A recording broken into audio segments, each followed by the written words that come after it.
Hello and welcome back. Right now you're watching me fly into Phuket to join Explore Herpetology's Expedition Thai Peninsula, a 14-day herping trip around southern Thailand.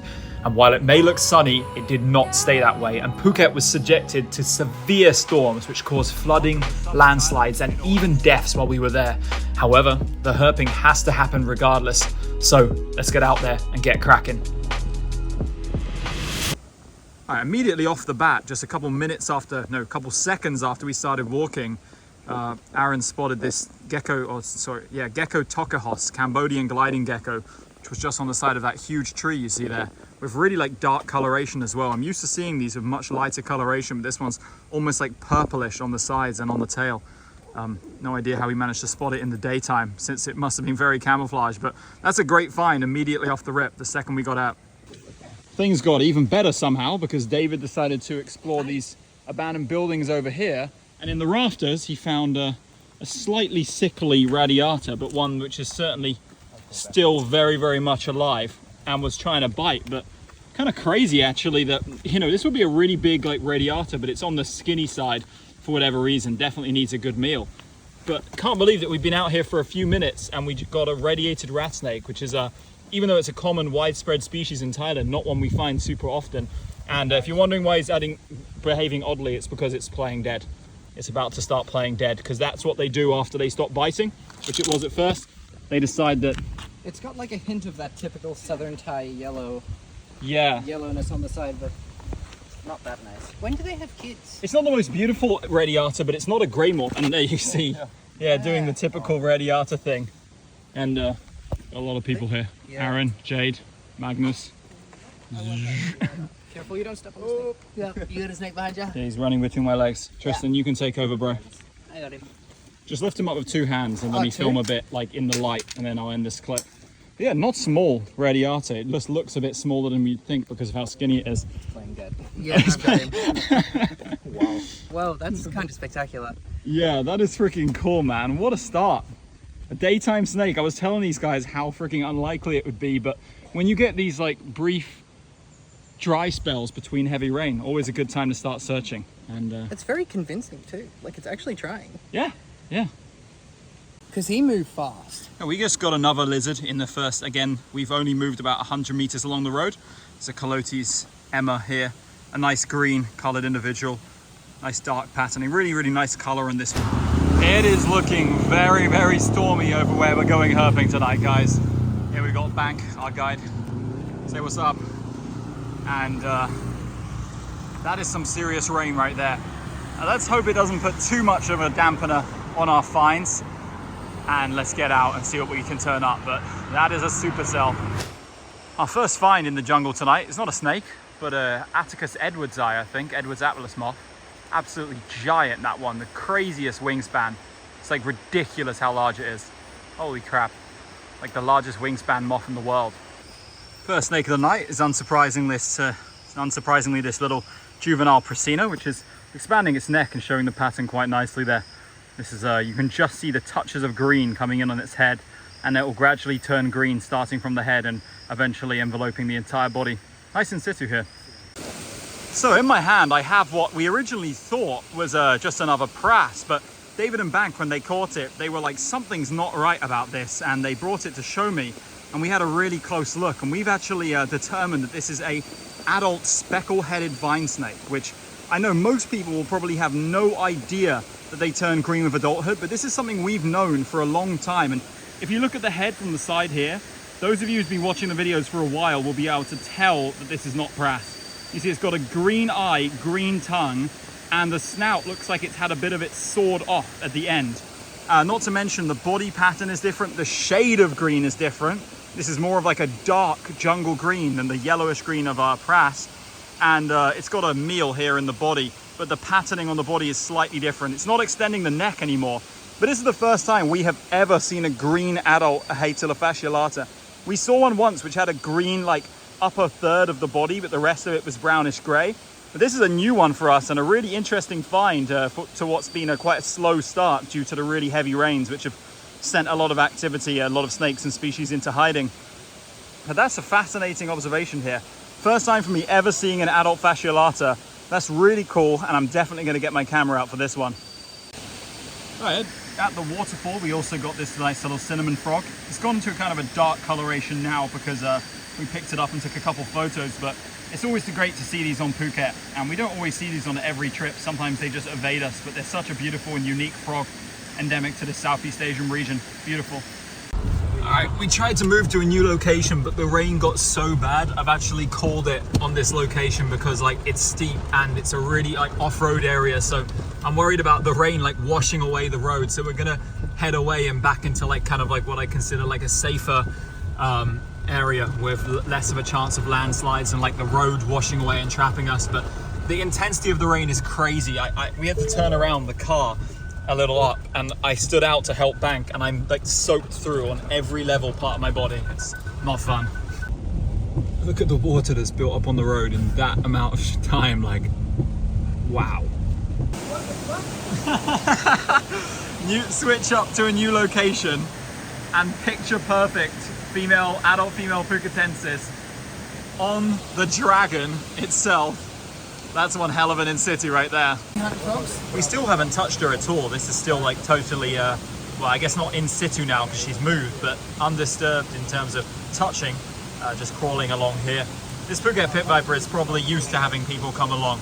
The ones at this temple are kind of famous because these little ponds here tend to attract them. It's been a while since I've come here and haven't seen one along this particular patch. But of course I don't come here super often. But really nice for a female actually, this one. We are pointing out that it has like pretty distinctive red bands despite being on the larger size for an adult female, especially on the upper body there. Sometimes these can be very, very green in their adult size, and they retain the red stripe on the face of the females, which we like. So yeah, first Phuketensis of the trip. That's a target right there. The weather has got seriously inclement. This might be the last update for a while because foam will be unusable.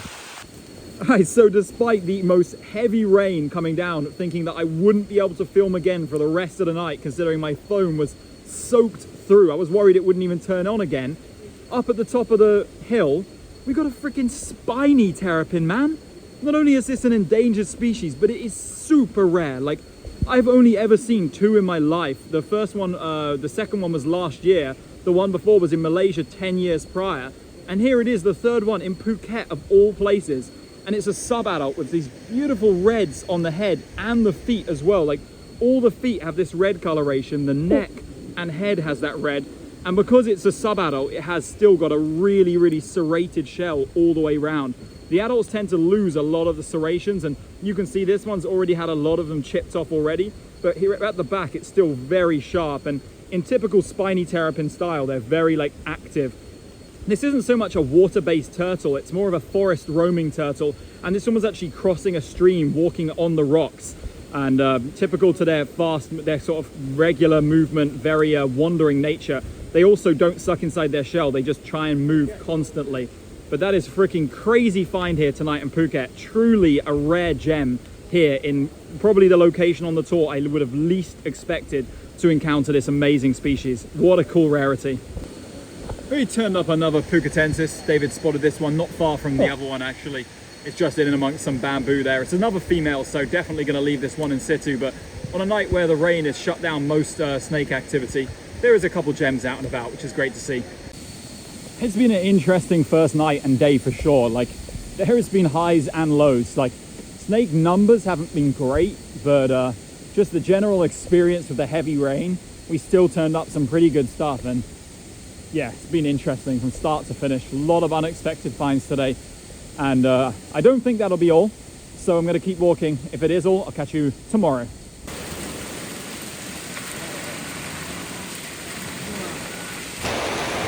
The fogging. Due to the rain last night, there's been a major truncation with I need to wait till until the water gets out of my phone camera lens. So for now, everything's going to be fogged up. But here's a Waggler's male in the daytime. Night number 2, and the fogging is so bad that I'm not going to be able to film. So major truncation alert. I don't know when this is going to resolve itself. I need to get a silica packet or something, but this is freaking crazy. Are these guys poisonous as well? Yeah. All right, so There's no filming from my end tonight because my phone cameras are just still completely destroyed after yesterday's downpours, but we haven't really seen anything too crazy so far. We saw some wagglers, some pucatensis, some Rhabdophis nigricinctus, but I had to jump on David's phone because we just got something actually insane. Look at this. I mean, most of you will know what this is already. This is a Jumeral's monitor lizard on Phuket, of all places. It was sleeping on the side of the tree, and we made a little makeshift noose setup to get it down from about 5 meters up, which worked like a charm. And here we have in hand one of the freaking coolest lizards you get in southern Thailand. Like, so many of the guys were asking about this at dinner today, saying, what are the chances of seeing this? What are the chances? I was like, almost none. Like, we almost never see these. But this makes 2 Thailand expeditions in a row, 2 Explore Herpetology expeditions in a row where we've got one of these in hand. And this one's just a stunner. It's been scratching people up like crazy and drawing blood with those massive claws you see there on the hand. Hence why I'm holding it, just kind of pressing its hands against its body, because I don't really feel like having my skin shredded right now after seeing what it did to Aaron, who spotted it really well. But yeah, we got an incredible lizard here, and I just had to jump on video for this little sequence, and hopefully I can get back filming as soon as possible. But right now, I'm on the struggle bus. Another fantastic moment came when our good friends Simon, Ivan and Liam caught this juvenile blood python while herping in the same area as us. We had already seen an individual which had retreated into a hole seconds after we first glimpsed it, so getting the opportunity to observe one up close was amazing. Phuket is always one of the best locations in Thailand to see this species, especially during extremely heavy rains like we had this time.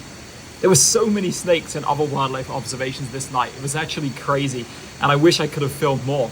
But tonight we are only featuring the highlights, such as this beauty. But yeah, we're just letting it cruise off here, and we'll be right back in a second. All right, thanks to Simon helping us out on the hill tonight. He joined us for this little excursion, and we did a lot of searching for our #1 target. And here it is, our #1 target, the Waggler's pit viper.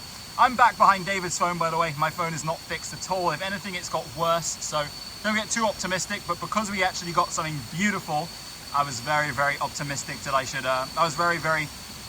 very much wanted to film this and get this opportunity. Believe it or not, this isn't a tiny Waggler's by any stretch of the imagination, especially if you get it stretched out. Not too small at all, but we all remarked on how green it is for its size. Like, the last one we saw here in May was around the same size, maybe a little bit smaller, but had way more blacks and yellows. This one's retained crazy amounts of green in the bands, on the head, and on the body, which is absolutely beautiful and unique. Just a little bit odd. We coined this one possibly the ogre snake, or a Shrek snake.